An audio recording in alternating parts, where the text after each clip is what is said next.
Hi, my name is Celine, and today I will tell you the story of the Three Sons of Fortune.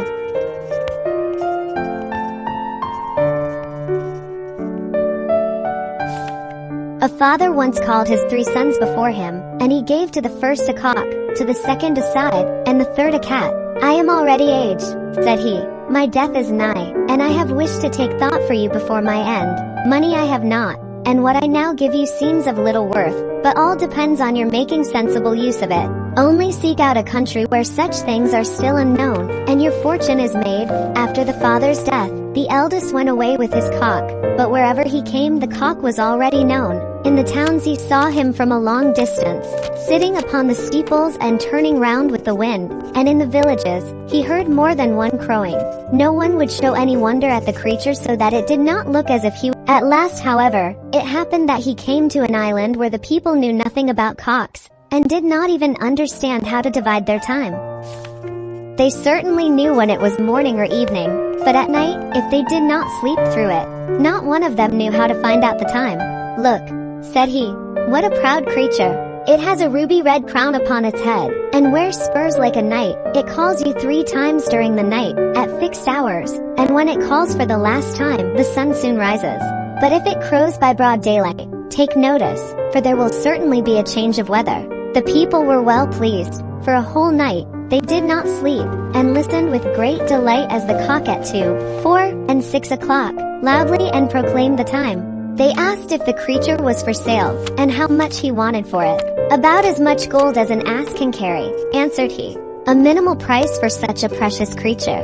They cried unanimously and willingly gave him what he had asked. When he came home with his wealth, his brothers were astonished, and the second said, "Well, I will go forth and see whether I cannot get rid of my scythe as profitably." But it did not look as if he would, for laborers met him everywhere, and they had scythes upon their shoulders as well as he. At last, however, he chanced upon an island where the people knew nothing of scythes. When the corn was ripe there, they took a cannon out to the fields and shot it down.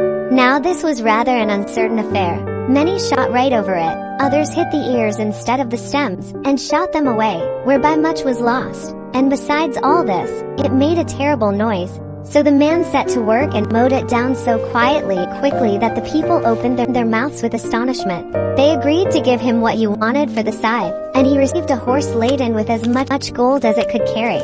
And now the third brother wanted to take his cat to the right man. He fared just like the others. So long as he stayed on the mainland, there was nothing to be done. Every place had cats, and there were so many of them that newborn kittens were generally drowned in the ponds. At last, he sailed over to an island, and it luckily happened that no cats had ever been seen there, and that the mice had got the upper hand so much that they danced upon the tables and benches whether the master was at home or not. The people complained bitterly of the plague. The king himself in his palace did not know how to secure himself against them. Mice squeaked in every corner, and gnawed whatever they could lay hold of with their teeth. But now the cat began her chase, and soon cleared a couple of rooms, and the people begged the king to buy the wonderful beast for the country. The king willingly gave what was asked, which was a mule laden with gold, and the third brother came home with the greatest treasure of all. The cat made herself merry with the mice in the royal palace and killed so many that they could not be counted. At last, she grew warm with the work and thirsty, so she stood still, lifted her head, and cried, "Mew, mew." When they heard this strange cry, the king and all his people were frightened, and in their terror ran all at once out of the palace. Then the king took counsel on what was best to be done. At last, it was determined to send a herald to the cat and demand that she should leave the palace, or if not, she was to expect that force would be used against her.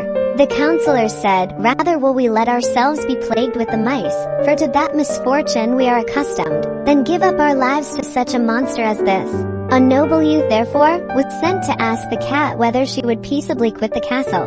But the cat, whose thirst had become still greater, merely answered, "Mew, mew." The youth understood her to say, "Most certainly not, most certainly not," and took this answer to the king. Then, said the counselors, "She shall yield to force." Cannon was brought out, and the palace was soon in flames. When the fire reached the room where the cat was sitting, she sprang safely out of the window, but the besiegers did not leave off until the whole palace was shot down to the ground.